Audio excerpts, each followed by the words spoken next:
Colonel Rob Maness has a lifelong record of providing dedicated service to this nation. Having worked his way up from the enlisted ranks to full colonel, he served our country for more than 32 years.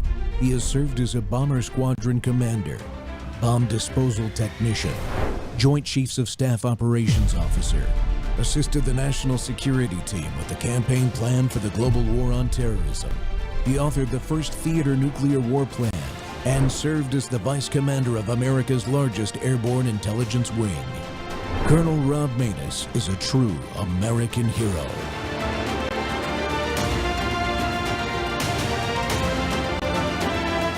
This is Rob Maness Live. This Congress, and specifically this committee, understand the urgency of the moment.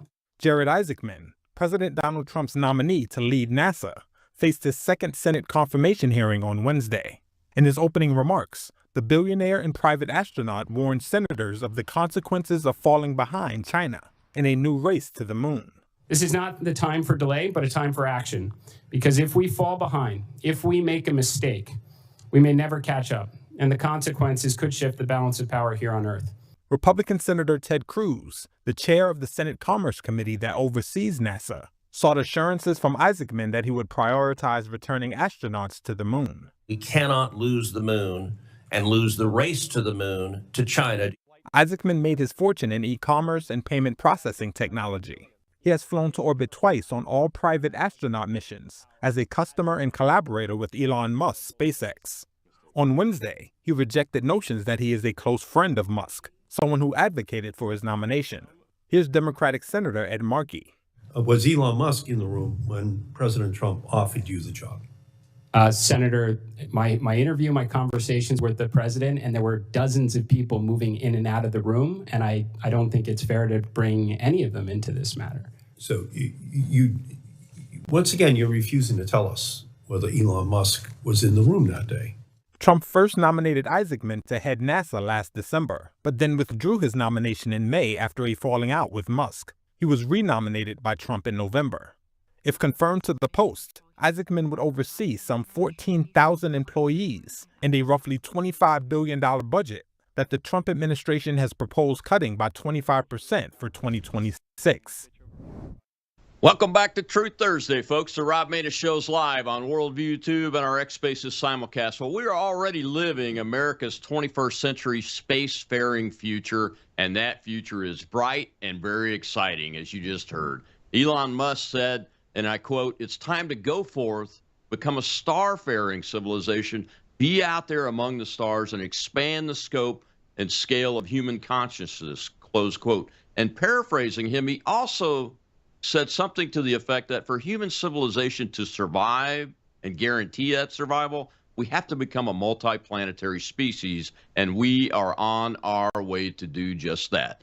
The new NASA administrator nominee, Jared Isaacman, committed to not only winning the race back to the moon, but extending that plan out to Mars and beyond.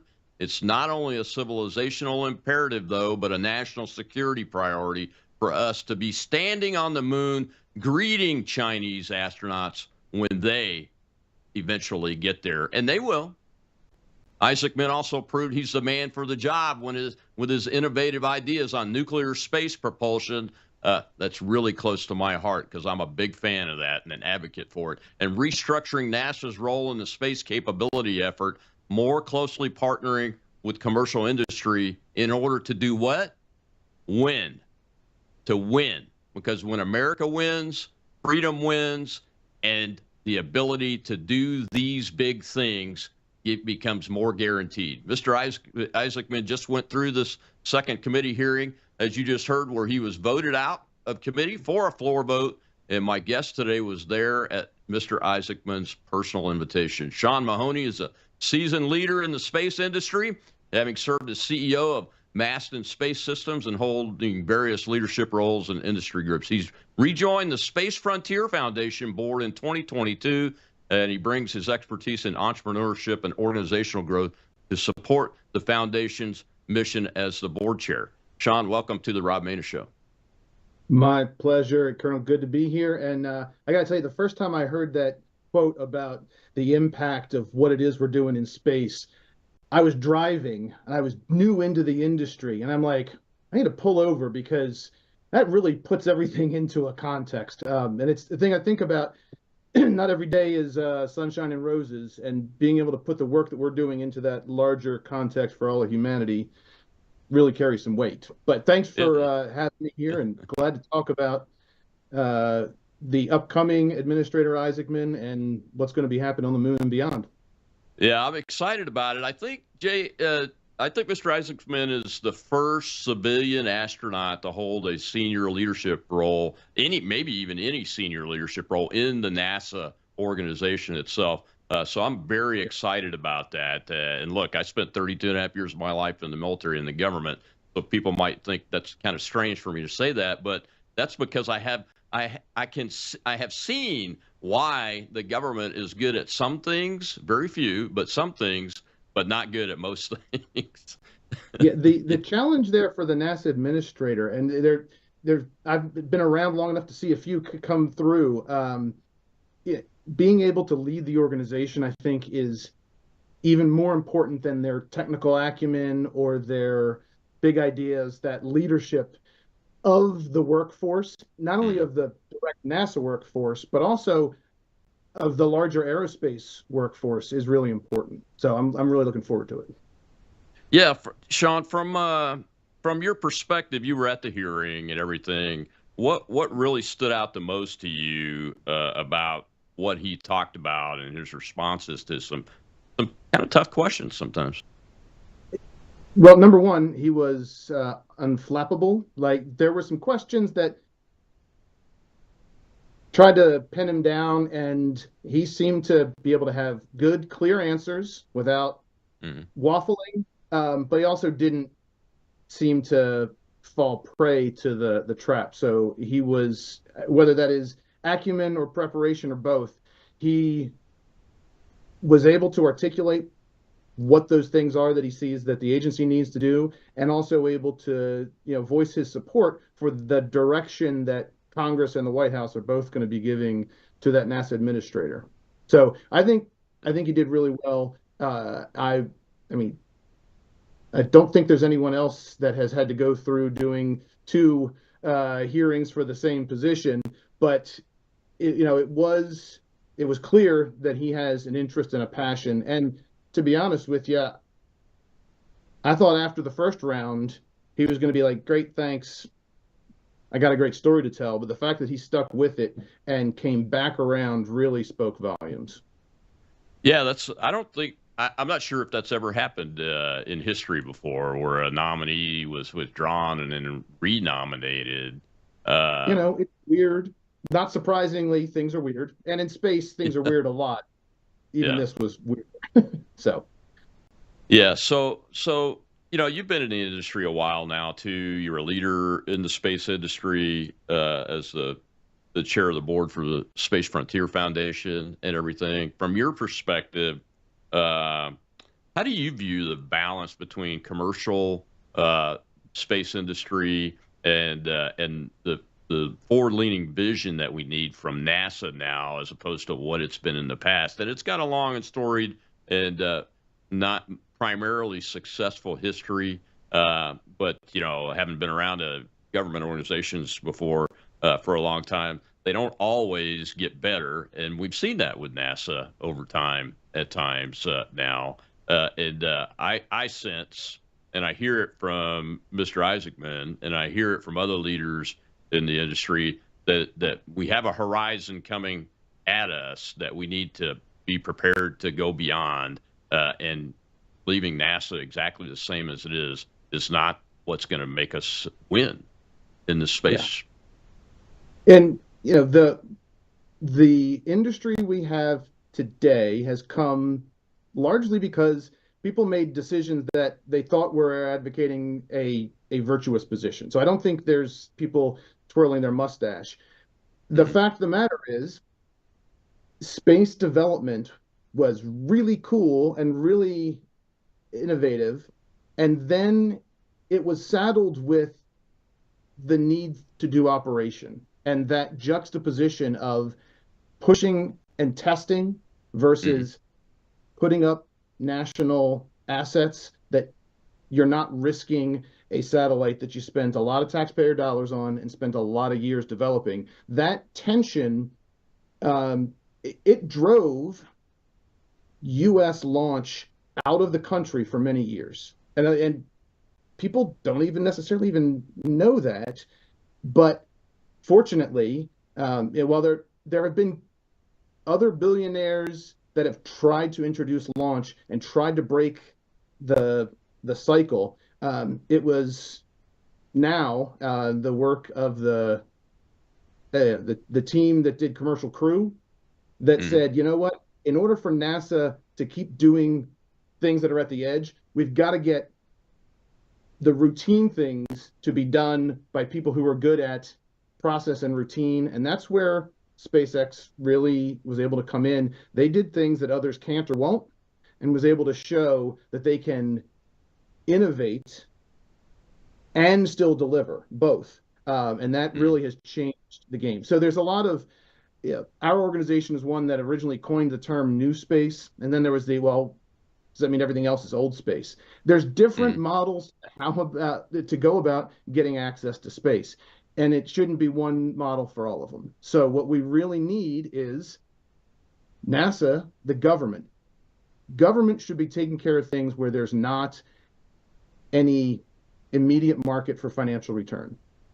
But know that putting humans in orbit is something that there is a financial return for, because Russia demonstrated it.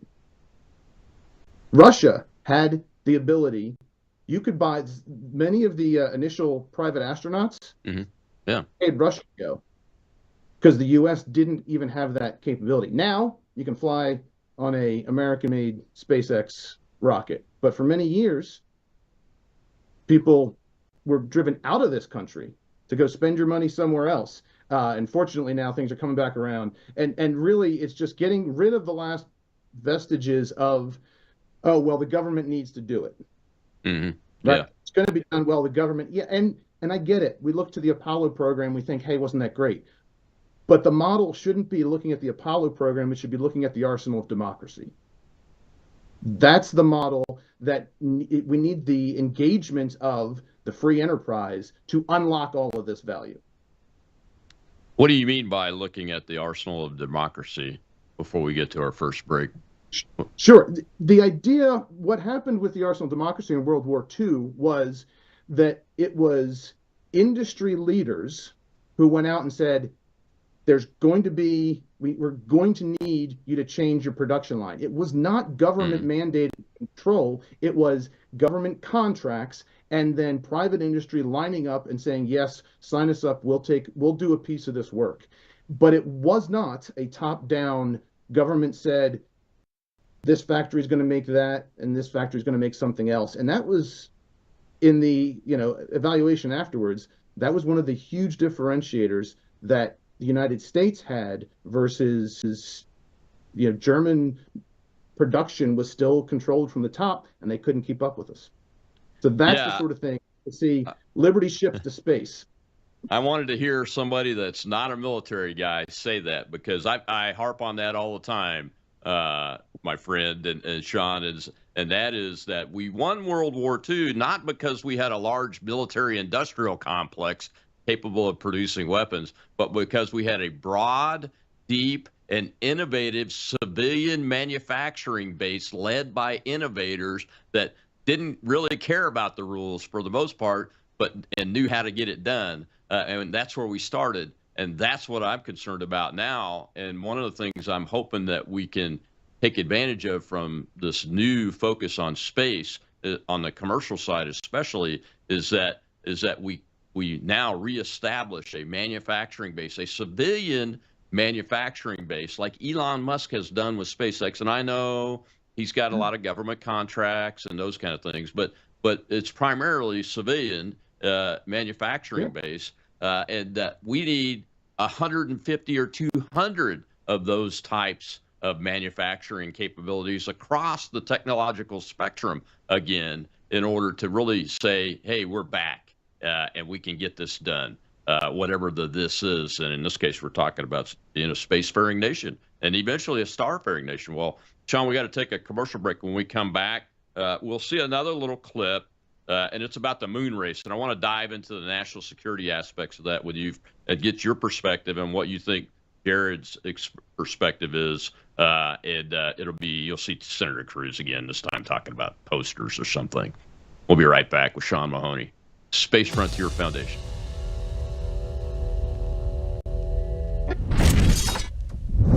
You woke up with a sore throat and a low-grade fever. You know you are getting sick, so here's your choices. You can get sicker and miss work.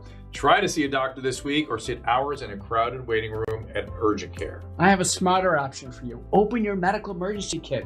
Match your symptoms to doctor-recommended prescription in your booklet and take the right meds now and get well faster. This is not a first aid kit. It's like having an urgent care in your home. It includes doctor-prescribed medications to treat over 39 medical issues like respiratory infections, strep throat, pneumonia, UTIs, and more. No waiting to see the doctor and no standing in line at the pharmacy. It's right here. Every home should have at least one medical emergency kit, and here's how to order. Go to worldviewhealthcare.com. Your kit to treat dozens of common and serious illnesses is rushed to your door. worldviewhealthcare.com. That's worldviewhealthcare.com. The emergency kit available at worldviewhealthcare.com. Make sure you don't have to go to urgent care. I got pneumonia. I didn't have to go. I took this last year. Stayed at home. Went to bed.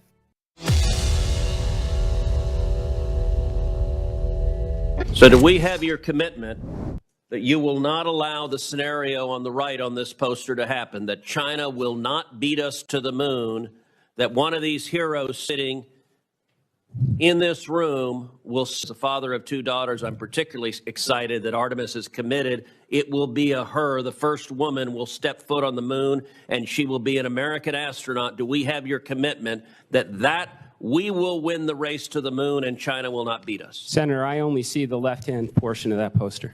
2 years ago, whatever was 100% of my traffic to my website. Starships launch here on Earth. They have show here. It's Truth Thursday, and Sean Mahoney was at the second confirmation hearing there. And that was a little clip out of that with Senator Cruz talking about posters and his daughters going to the moon and those kind of things. And Sean, the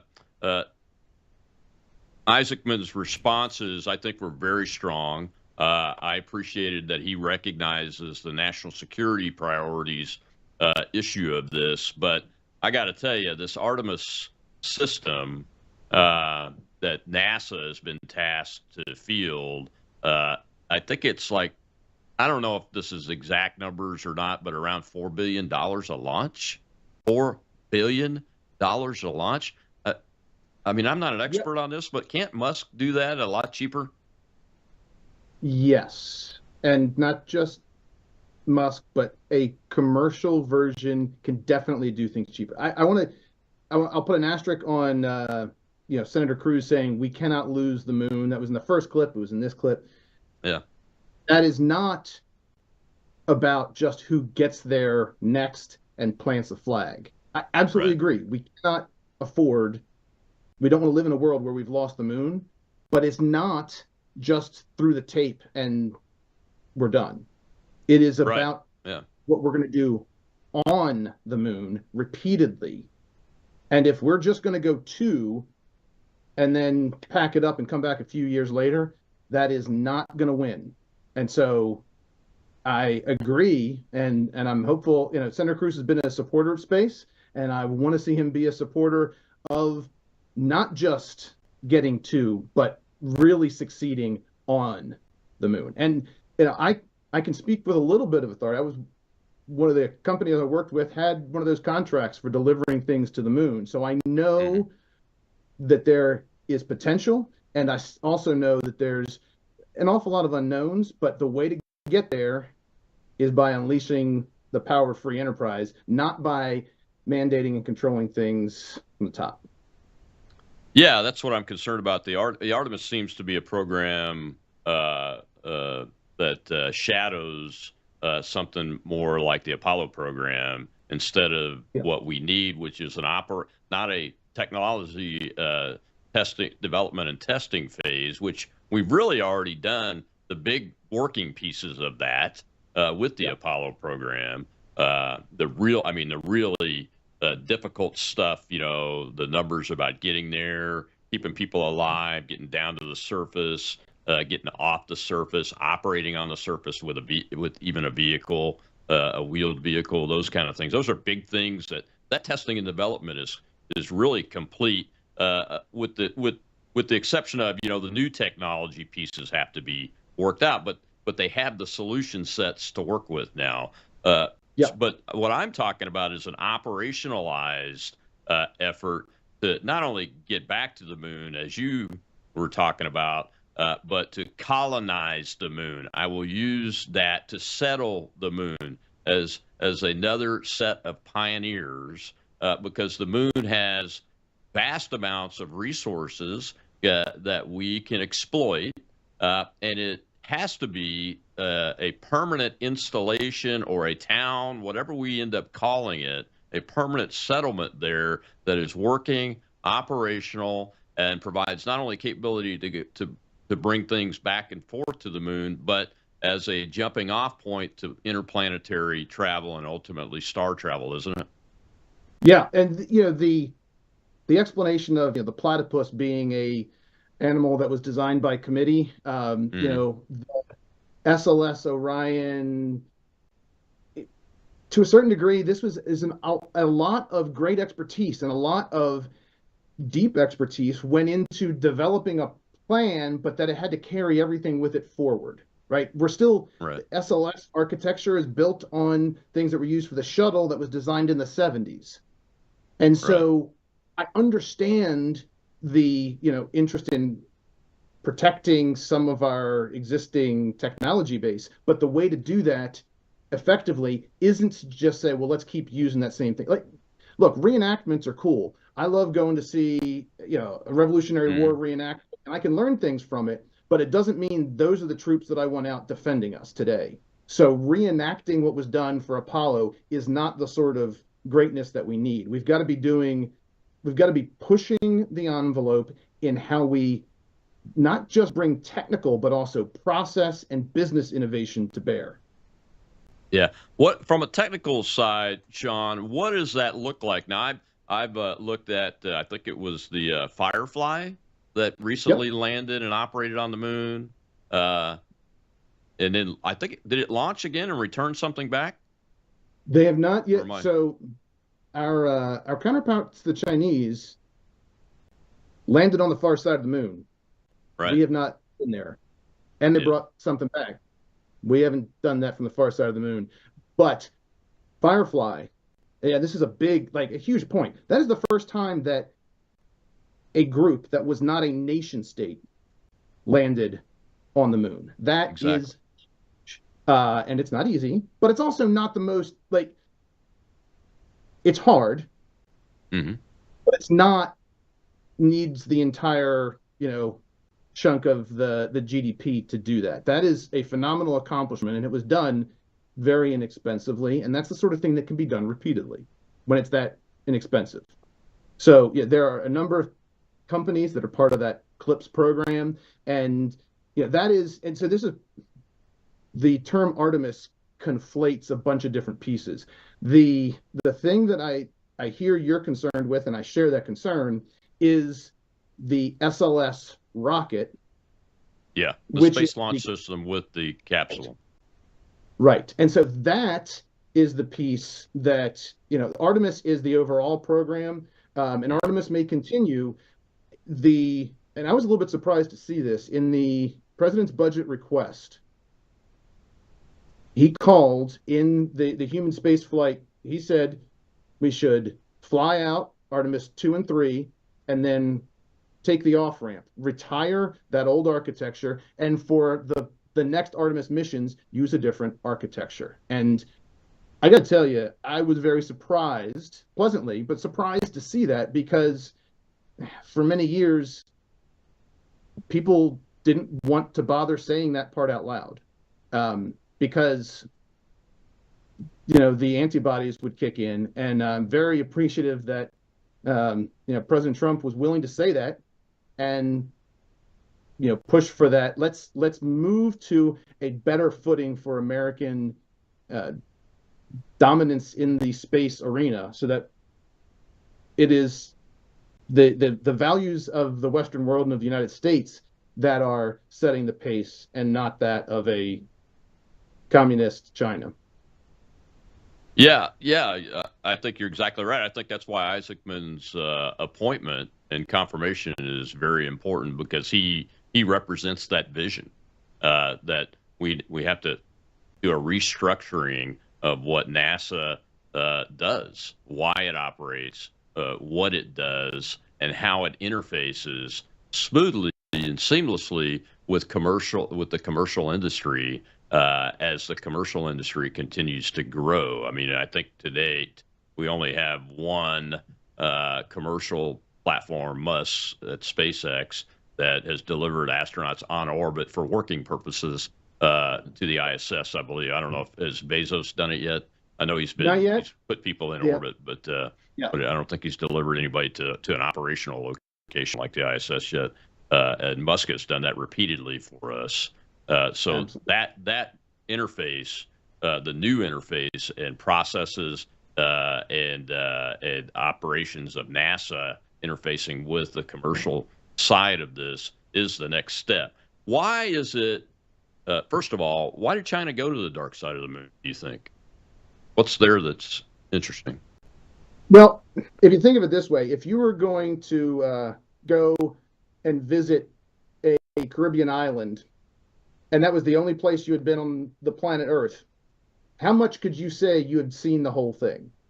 And that's, frankly, where we've been, we, society, humanity, on the moon to date. We've been in those equatorial bands because that's where it's easiest. Yeah. But they're going, that falls into the exploration bucket. Go because we don't know, right? We've not been to that far side. The poles are also particularly interesting. The expectation is that there are water deposits, and then water leads to a bunch of other things. And so that's there's still that exploration part, but not just scientific exploration for understanding the universe, which we get, but also exploration that ties into how we might harness the value of space for people. And the people right now are here on the Earth. Eventually, we're going to be elsewhere. But the idea of exploration in order to lead to utilization is the step that we need to be in. And NASA is great at the exploration for science. And some of that data we use when it comes to exploration for utilization. But that is the path that China is on. They are on the path of, we're going to go not just because of prestige, not just because we want to understand the universe, but because we're going to use the resources of this territory. And unfortunately, we're behind. U.S. is behind. We do not have a plan to counter China's plan for what they're going to do on the moon. We have discussions. We have a focus on the next person to land on the moon, but we don't actually have a clear plan that's articulated and that is executable. So if there's a magic fairy who grants us billions of dollars, those things could work, but that's not within a reasonable realm. And I really think we need more of a wagon train mindset than a Lewis and Clark exploration mindset. I hadn't thought about it that way. Wagon train, because the Lewis and Clark phase was in Apollo. To be honest with you. Yep. To be honest, and it's great. We don't have to. Yeah. We do not have to impugn the past, but we also want to be just repeating it.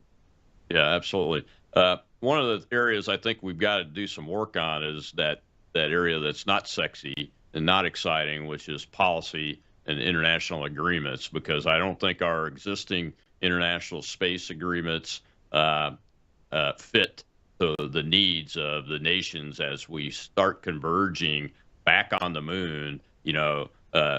Can somebody own something from a national perspective, and those kind of things? Is it going to generate conflict on the surface of the moon, or can we put something together to have agreements to assuage that and prevent it from happening? We've got to take another break, Sean. When we come back, though, I want to get into the expectations of technology, because Jared had a conversation about nuclear propulsion in space and the next big bold project the United States can and should do. We'll be right back. Sean Mahoney of the Space Frontier Foundation.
Starships launch here on Earth, they have this whole stage zero, which is the whole tower with 1,000 people working on it under an atmosphere in 1G, and it still doesn't go always great. So, pulling off that operation to refuel and come home is going to be hard. I think the government can help with that by kind of working on what no one else is capable or willing to do that's hard, the near impossible, which is start building nuclear electric propulsion, nuclear spaceships. I think it's absolutely the right mini Manhattan project for NASA.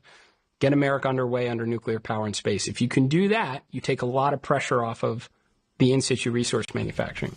And then number two is... Welcome back to the Rob Maness Show. And we're talking about the 21st century in the United States and the world really becoming more of a spacefaring humanity and society and cultural civilization, because we have to go there, and we need to go there, and it's really dependent on the survival of the future of the human race to become multiplanetary and to eventually become a star-faring species. And that was Jared Isaacman talking about one of the things he sees as his vision at NASA that NASA is really good at, a big, bold effort to develop nuclear propulsion for spacecraft. My guest today, Sean Mahoney, is the board chairman of the Space Frontier Foundation, was at Jared's hearings by his invitation, is very familiar with the industry and what's going on. And Sean, that little piece there talking about space propulsion, what does that tech look like when it becomes something that can be operationalized? It unlocks our ability to get to a lot of other places more quickly. And I didn't say this in the introduction, but I'm not someone who came up through the space industry. I didn't study aerospace engineering in school, which means I've got a slightly different perspective. I can see these things from kind of outside the space bubble. The fact of the matter is, there are solutions for how you move that have been unpopular from a political standpoint. And that's where, unfortunately, you say the word nuclear and everybody tightens up. And so right now, there are a couple of different ways that we do propulsion. And I've had to learn all of this recently. There's liquid, there's solids, like those are kind of standard. There's electric propulsion, which is things that are in orbit that literally are spitting out ions and using that in order to move. But if you really wanted to get some serious inertia into a body, nuclear is it's dense, right? It's a great energy source, and so all of the ideas about where we can go in the Earth Moon system and beyond, they're all tied to the balance of energy. And if you have to carry 90+% of the mass you are carrying as fuel, it doesn't leave you a whole lot for anything else. Yeah, throw weight is a big calculation when it comes to putting things in orbit. I actually did take a orbital mechanics class when I was stationed in North Dakota in the wintertime and needed something to get my mind going. And it's because of this issue. And what Jared was talking about at the beginning of that clip was he was asked, well, how do you depart the moon? I think is what the question was probably around. Or how do you depart the surface of Mars? One of the two. Because when you look at Starship's stack here, that's what he was explaining. How do you do that departure on the moon? You're dealing with, I think, 1/6 of the amount of gravity, but you still have a lot of hardware, fuel, and that level of technology that you have to figure out. How to do that departure to go anywhere, whether it's back home or whether it's on to Mars or whether it's to a star. That propulsion system that you use from the moon and that level of craft is extremely important to figure out, because quite honestly, the Starship methodology of building this huge stack, I don't see it happening, not on an operational level, maybe as a test or an experiment to see what you can learn from it. But I don't see that being a long-term solution. Do you? I think there are a number of different approaches, and a lot of them can work. I will tell you, I used to have engineers that would come up with a bright idea, and then one of the things we would do before, running off to go do it, do a knockout patent search. In other words, go look and see if someone else has already done it. There are a tremendous number of innovative things in space that people thought of in the 60s, but either it wasn't the path that was chosen, or the technology and materials technology, whatever, wasn't there. So it's not necessarily a problem of coming up with a novel concept. It's really a question of, can you find a way to operationalize it? So I know there's a lot of debate about cryogenic in-space fuel transfer. I can tell you, I know people very well that are completely convinced that it's a thing that will work, and there's others that are completely convinced that it won't, and we need to just do it, and that will answer the question. The topic of, okay, well, what are these other forms of propulsion? Nuclear is one of those ones that we need to get moving on. And while I would love to say just let the free market take care of it, when you're dealing with nuclear stuff, you're going to need support from the U.S. government, from the Department of Energy, because you're talking about launch and material that people reasonably could be worried is going to fall down your head. Those concerns, I think, are way overblown. And even things where you're not launching an isotope, still you get resistance because it has the word in it. And the politics of this, unfortunately, is still very, very, very thick. But the idea of bringing stuff back from the moon, and this is going to go back, one of the icons, your audience may be familiar with Gerard K. O'Neill. He's kind of the spiritual animal for the foundation. He envisioned a future where space is a domain of human activity. And to help answer that question, he actually demonstrated, it was called a lunar mass driver. So he built it here on Earth, and you're sending things back from the moon, because there's only 1/6 of gravity, you can actually use a rail gun and get things going, get enough energy into them that you can send things back from the moon just by firing it towards the Earth. which is really cool. And you may have read that in some sci-fi. And this is one of those areas where the science fiction and the reality converge. It really is possible. The numbers work. We just haven't done it. Yeah, I think it's a great idea, and I think the nuclear propulsion idea is extremely valid.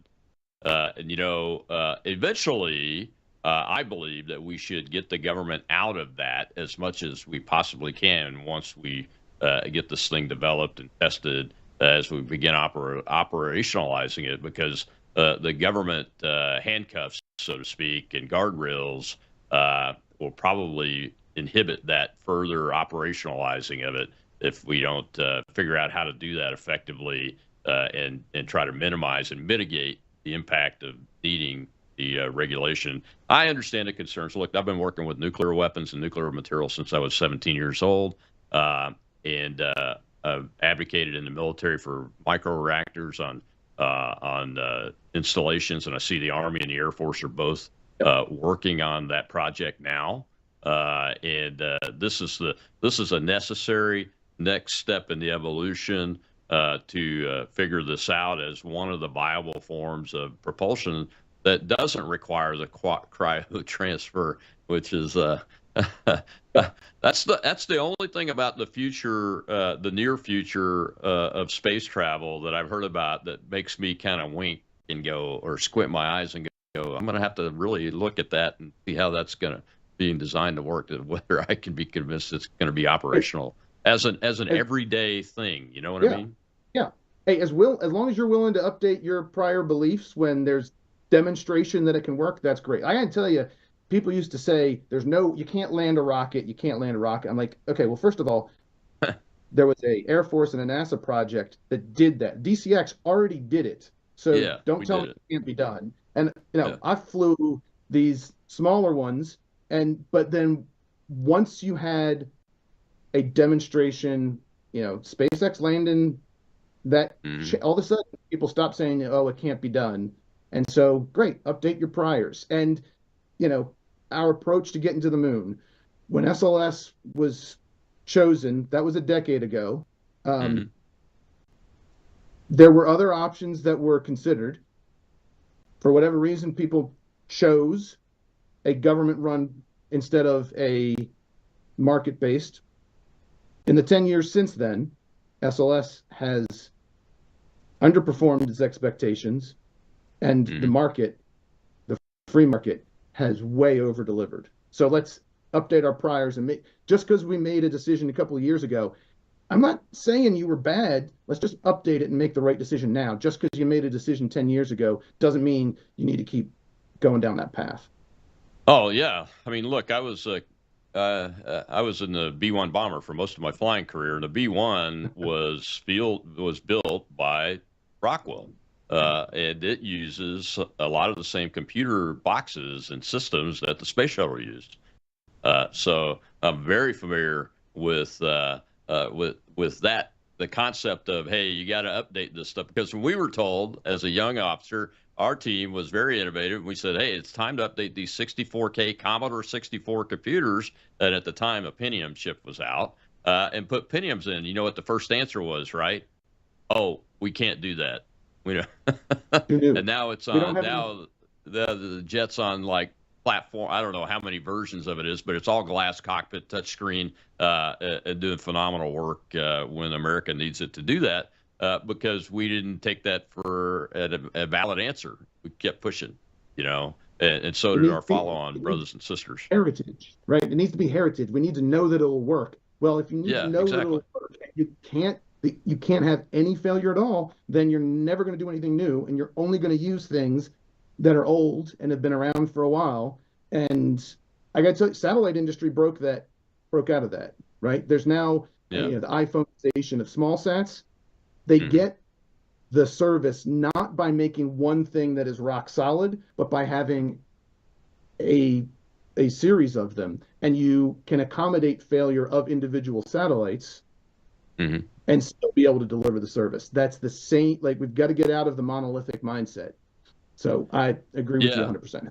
Yeah, absolutely. I'm curious about the ion drives. I haven't really looked at that lately on satellites to see if how that's been operationalized and whether it's if folks are happy with the technology or not. Because that was a solution set when I was in orbital mechanics. Well, how do you maneuver the satellite to be able to reposition it, or are you just stuck in one location once you're delivered on orbit?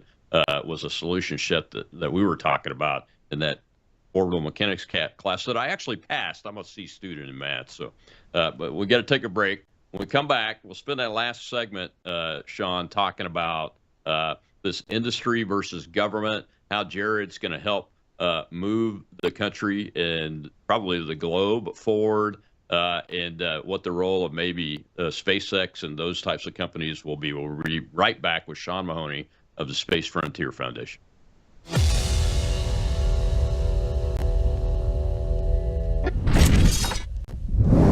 News is moving faster than ever, and so are we. Worldview Tube brings you 24/7 live stream coverage and now real-time alerts when it matters most. Once you have the Worldview Tube app installed, exit the app and navigate your way to Settings. In Settings, locate the tab labeled Notifications. Select the Notifications tab. Scroll down until you locate the Worldview Tube app icon. Select the tab, and here you can turn on and customize your notification experience for the Worldview Tube app. News doesn't wait, and neither should you. Turn on push notifications to stay informed. Every headline as it happens.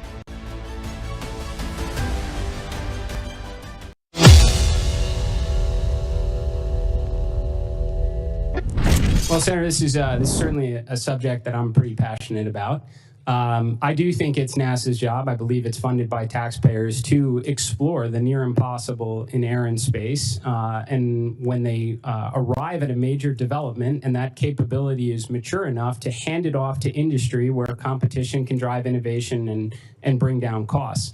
X-59 is an interesting example. There is some overlap with what Boom's doing. I think actually Boom is an extraordinary company. I'd love to see a lot more American companies trying to break the status quo and take on big, bold projects like that.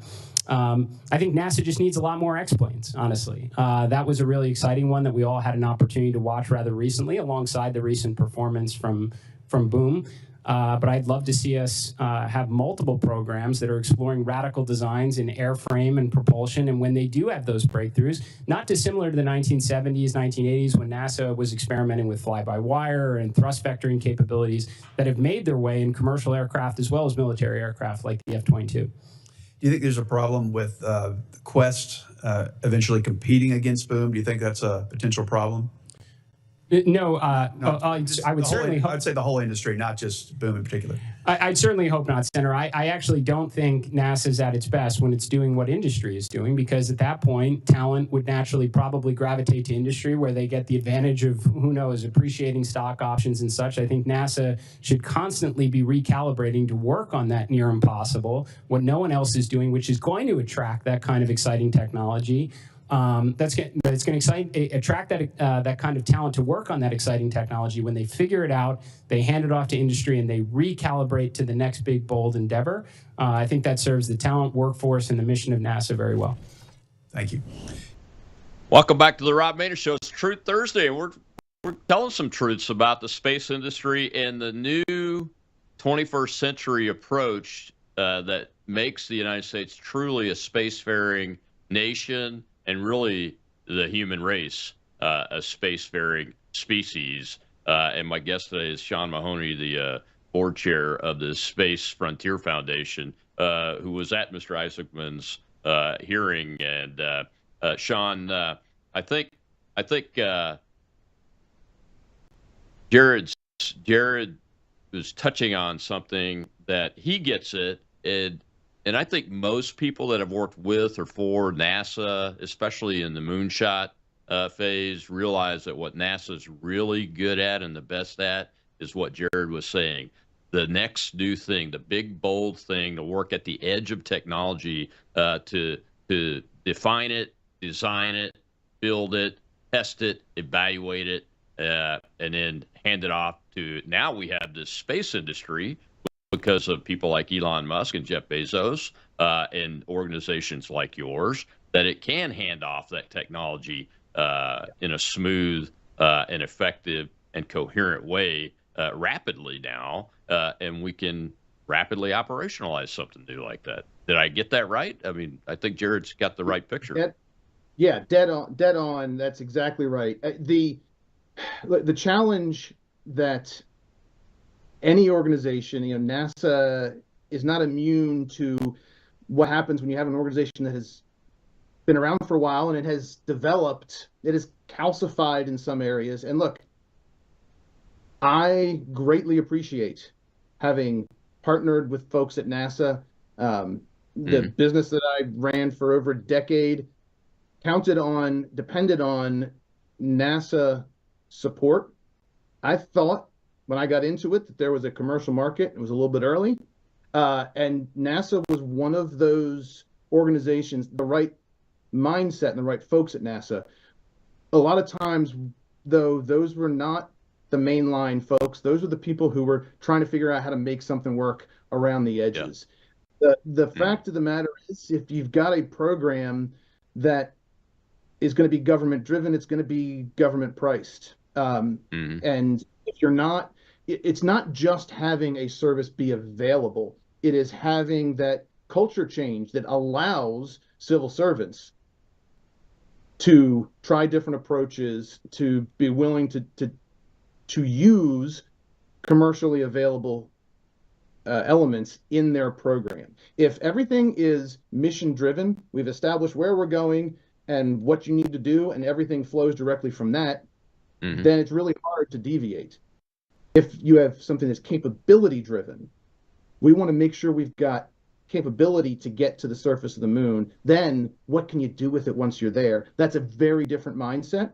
And we have seen NASA move that direction over time, but it has not been the entirety of the organization. And it's not just NASA. It's also all of NASA's supporters on the Hill and in the executive branch need to tell NASA very clearly, go and do the really hard stuff and outsource anything that you possibly can. And we're not going to give you a hard time if you buy something off the shelf for 10% of the cost. We're not going to yell at you if that happens. So. Yeah, and it can be done. You know, I interviewed Dr. Chris Mattman, who is the CTO, CIO at the Jet Propulsion Laboratory, and worked on the machine language and programming language for the remote helicopter that flew off of the last rover. That's amazing. Yeah. That is a top of the line, leaning for, I mean, over the horizon, really an over the horizon piece of technology that is amazing. And there's no way that if you had to meet a bunch of government requirements that could have been pulled off. No way. Yeah. And, you know, and there's not really a market for that. Like people that say, oh, well, my big business plan is I'm going to sell coffee on the moon.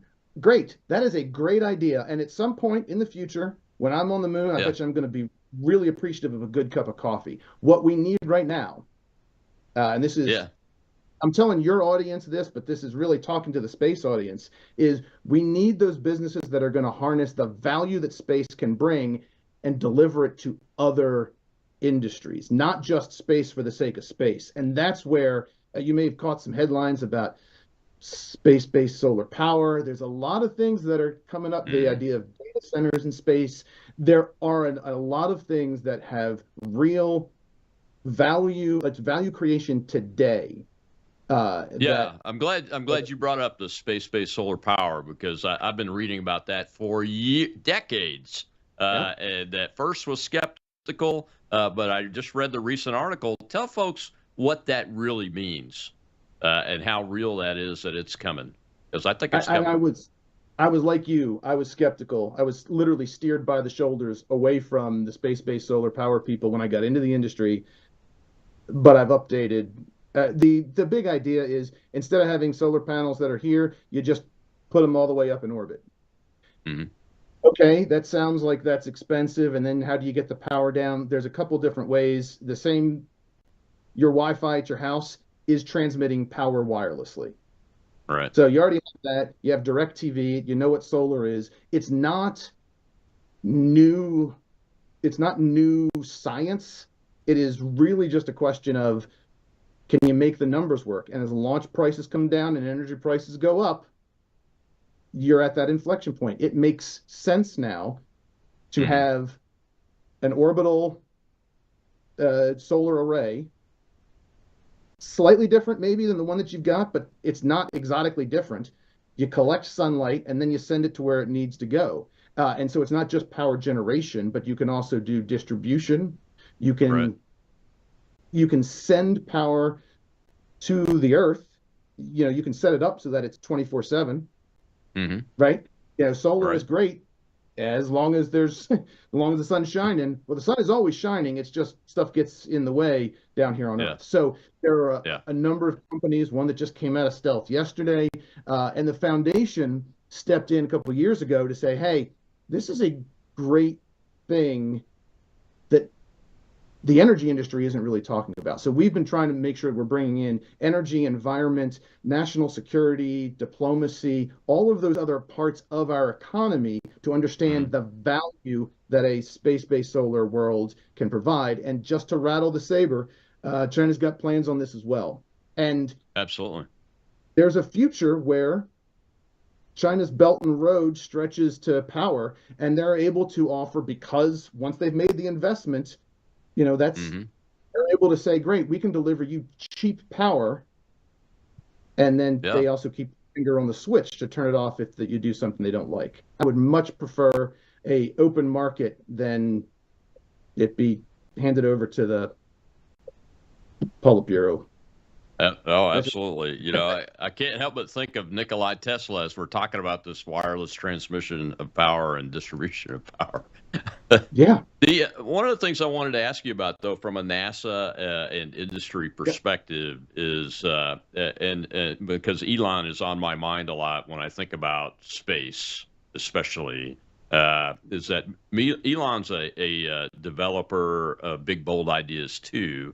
And should there be, or will there be, I guess, if you know it, or should we expect that there will be a linkage between the development and testing side, the scientific side of NASA, and individuals like Elon Musk who have proven that they can do it too, and can maybe even do it better and cost effectively to help NASA do that part of its job that it's going to do more of?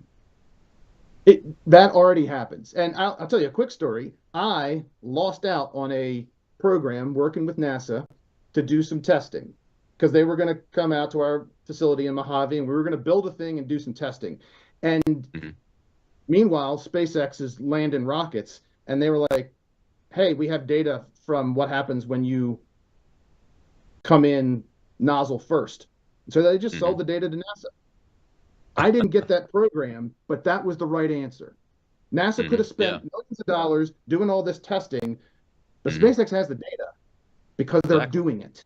And I think this is when I talk about the culture change, the amount of potential that exists for research about the universe is huge, but the systems over the last 50 years have become focused on developing very boutique sensors, and the focus has all been on, well, I've got to get my sensor approved so that I can get data. But the world's going to be different, and there's going to be a lot more data. It may not be the same like quality in each data point, but you will have a lot more of it. And that is going to, if embraced, that is going to fundamentally shift the way science is able to be done at NASA and throughout. So there is huge potential when you change out of the mission-driven, once a decade sort of thing, and it's much more gas and go. When you're ready to test, you go, like, it changes the pace of space entirely, and it changes, instead of our scientists writing applications, they can be working data and finding those discoveries. Absolutely, man. Well, thank you so much for for coming on the show and discussing this. It's very important that folks understand this. There's been a lot of news around Jared Isaacman and NASA, and obviously Elon Musk, to get the truth out about and set expectations right. It should get people excited that these are good investments that are going to help our country and all of the human race, really, because that's what's always happened in the space industry, and I'm excited about it. Hopefully they'll take some 60-something-year-olds to the moon or Mars, and I'll be asking for a cup of coffee up there, since my call sign is Juan Valdez from the Air Force, and I flew a couple of machines that have flown or computerized and everything. I'd love to help join in at some point. Thanks a lot, Sean. Where can folks find you real quick, and how can they support you? And then I'll let you go. Spacefrontier.org is the website. If folks want to make donations, want to volunteer, want to get onto some of the different mailing lists for the things that we're doing, this is an organization of individuals who are looking to make a difference. This isn't companies, and so the support is greatly appreciated, and you'll get a phenomenal return for the invested dollar that we can do here at the foundation. All right. Thank you very much, my friend. I appreciate it. I'll get you back on sometime when we get some more breaking news and some new tech airborne and up in orbit and on its way to the moon, maybe, and maybe even Mars. Sean Mahoney, Space Frontier Foundation. More Monday, talking about the new national security strategy, the Ukraine-Russia peace deal, all the stuff war-related with Amber Smith, who is a former Assistant Secretary of Defense under the first Trump administration. You don't want to miss it. I'll see you then.